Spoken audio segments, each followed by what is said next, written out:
Dieu nous parle. Chaque jour, Charles et Carole vous présentent la leçon de l'école du sabbat.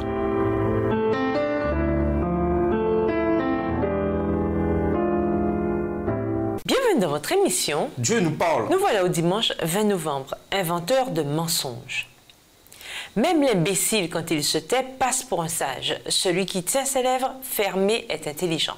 Proverbe 17, le verset 28. Quoi qu'on dise sur l'homme Job, on ne peut pas dire qu'il allait rester assis là, accablé de chagrin, à écouter tranquillement ce que ses amis lui lançaient au visage.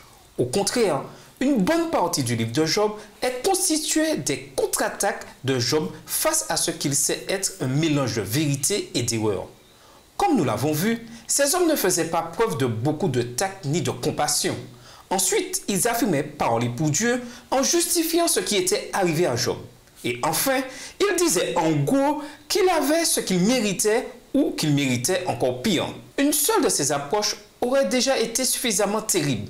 Mais les trois ensemble, sans parler du reste, c'était trop et Job ne pouvait pas garder le silence. Lisons Job 13, les versets 1 à 14. Quelle approche Job adopte-t-il dans sa réaction? Job 13, versets 1 à 14. « Voici, mon œil a vu tout cela, mon oreille l'a entendu et y a pris garde.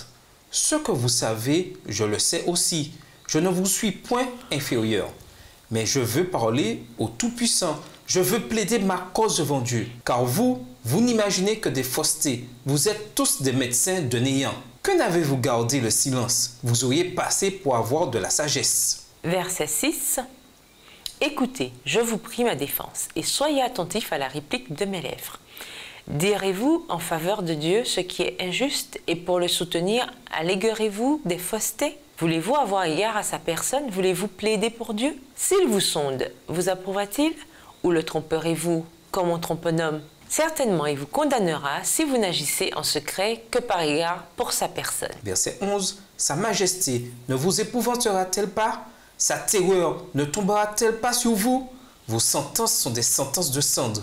Vos retranchements sont des retranchements de boue. Taisez-vous, laissez-moi, je veux parler. Il m'en arrivera ce qu'il pourra. Pourquoi saisirai-je ma chair entre les dents? J'exposerai plutôt ma vie. Nous avons vu au chapitre 2 qu'au moment où ils sont arrivés et qu'ils ont vu Job, ces hommes ne lui ont rien dit pendant 7 jours. Mais vu ce qui a commencé à sortir de leur bouche, ils auraient dû garder cette approche. C'est certainement ce que Job s'est dit. Remarquez également ceci. Job dit que non seulement ces hommes profèrent des mensonges, mais qu'ils disent des mensonges sur Dieu. Intéressant à la lumière de ce qui arrive vers la fin du livre. Voir Job 42, verset 7. Assurément, il vaudrait mieux ne pas parler plutôt que de dire des choses qui sont fausses. Nous l'avons tous expérimenté à un moment ou à un autre, non? Mais il semble que dire des choses qui sont fausses sur Dieu, c'est encore bien pire. L'ironie dans tout cela, c'est que ces hommes pensaient en réalité défendre Dieu et son caractère face aux plaintes amères de Job. Job demeurait incapable de comprendre pourquoi tout cela lui arrivait. Mais il en savait assez pour reconnaître que ce que ces hommes disaient faisait d'eux des inventeurs de mensonges. Job 13, verset 4 dans la version Osterval. Comme pour la dernière fois, avez-vous dit des choses qui étaient fausses et que vous n'auriez pas dû dire?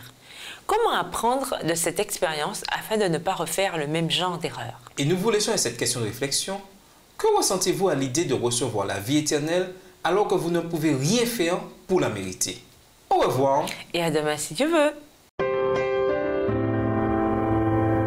Dieu nous parle. Chaque jour, Charles et Carole vous présentent la leçon de l'école du sabbat.